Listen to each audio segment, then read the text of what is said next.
How's everyone doing? Welcome to the virtual Sweet Little Variety Show, part 2. Just wanted to drop in, say hello, make sure everyone's safe, make sure everyone's social distancing, make sure everyone's wearing their cloth face coverings, make sure you're all taking care of yourselves. And not much has changed since this all started, right? We're still social distancing. And now, well, we are wearing face cloth coverings now, which the governor, by the way, said it doesn't have to be fancy. You can wear a handkerchief, you can wear a t-shirt, you can wear a scarf. I don't agree with her. I think if we're going to be wearing them anytime we're in public, I think we should be coordinating them with our clothes.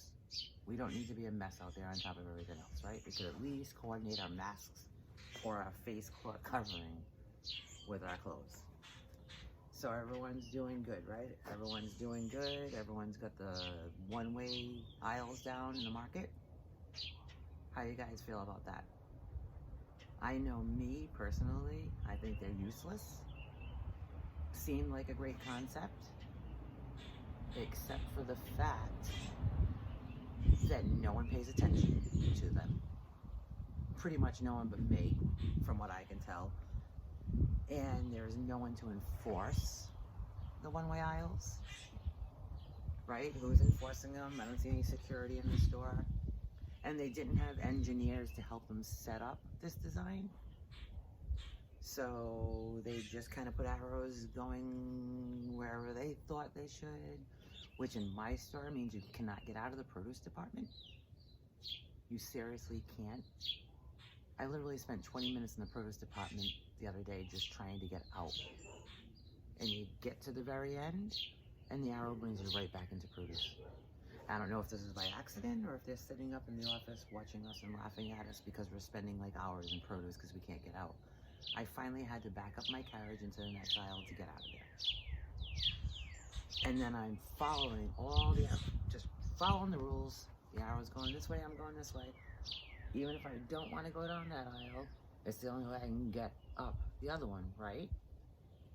All these arrows are doing is making me spend a half hour more in the market.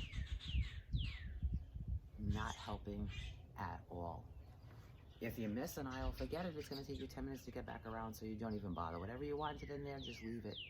Get it next trip. It's not worth the 10-minute return by following the arrows, especially when everyone else is coming the other way. Like I said, who's going to enforce it? What do you do about it? Do I go to the courtesy booth and report them? What are they going to do to them? Are they going to add a fine to their grocery bill? Perhaps they'll take away their loyalty card. I don't know. I don't think they're going to do anything. So that's why I think, although it was a good idea, it's really not helpful. Just my opinion. Others might not feel that way, but I come around the corner, somebody's coming right at me, jump back, knock down a display. Doesn't help. The arrow's not helping. They're making it worse. Taking longer.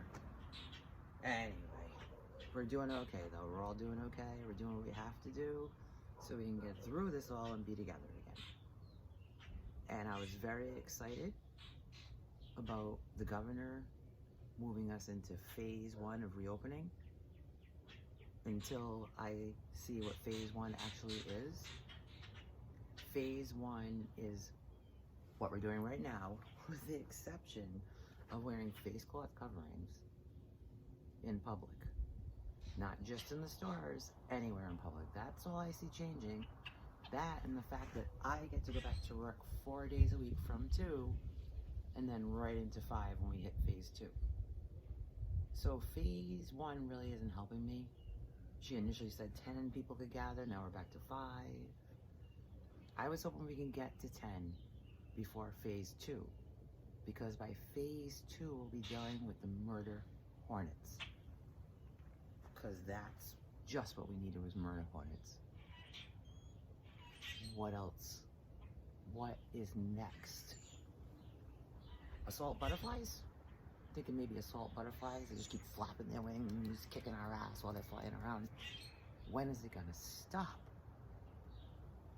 Although there are some things that keep this sane, will keep us sane during this. And that, of course, is liquor stores being essential. I know I can't be the only one that thinks that way. If that didn't happen, I don't know what we would do. It's what's keeping us sane, people. Admit it. Admit it. And that always brings me back to the thought of the homeschooling and how those poor moms and dads spend all day long home with their kids and teaching them as a teacher, which they weren't until they started. And I said, thankfully it's not me. But then I started thinking, you know what if I have to be a substitute teacher for my grandkids? I should at least have a lesson plan. So I gave it some thought, and I did actually come up with a lesson plan. And it has measurements involved, has spelling involved.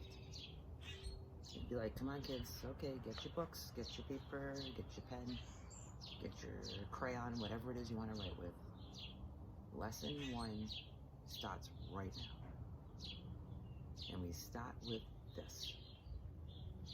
Get the Tito's. Tito's. Can you spell Tito's? Okay, Tito's. Tito's. Okay, write it down. Write it down. Write it down. Very good. Very good. Tito's. Next, we get a shot glass. Can you spell shot glass? You want to try that? Shot glass. Shot glass. Okay, write it down. Write it down, sweeties. Write it down. Now we're going to take the Tito's and we're going to pour it into the shot glass to the top. That is how you measure a shot.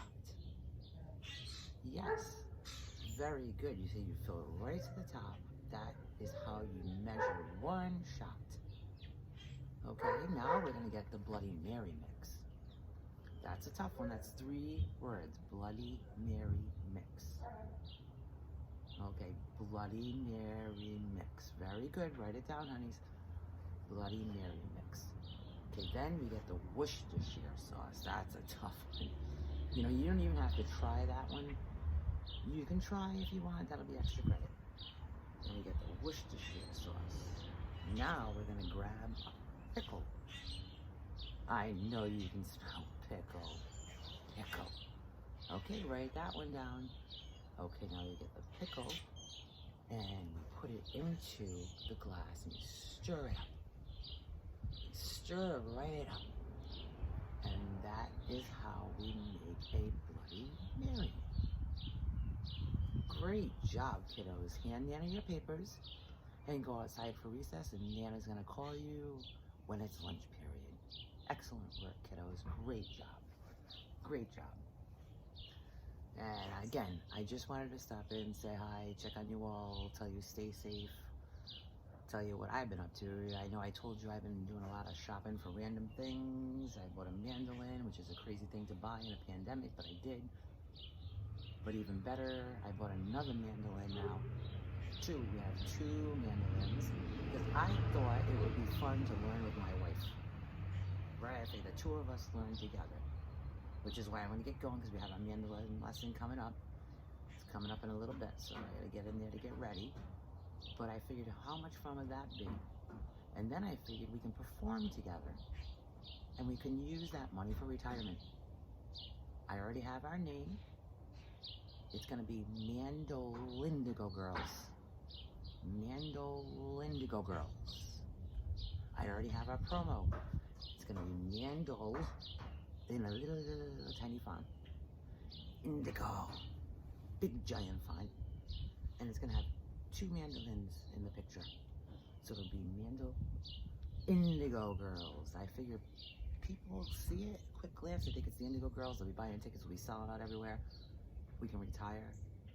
I'm hoping you guys can keep a secret. Don't let on about the font on the poster. Let them think it's the Indigo Girls, not the Indigo Girls. So if you can keep that secret for me, that'd be great. If you can stay safe until next time, even better, because I can't wait to see you all. I know it's going to happen someday. I don't know what day, I don't know what month, I don't know what can't wait. Can't wait to get together with you all. Not virtually, but in reality. In the meantime, please, face cloth coverings. Keep your social distancing. I'll keep practicing so you guys can come see me do stand-up, or me and my wife as the Mandalindigo Girls. Please all take care of yourself. My name's Karen, half Irish, half Italian. Enjoy the rest of the show. Thank you.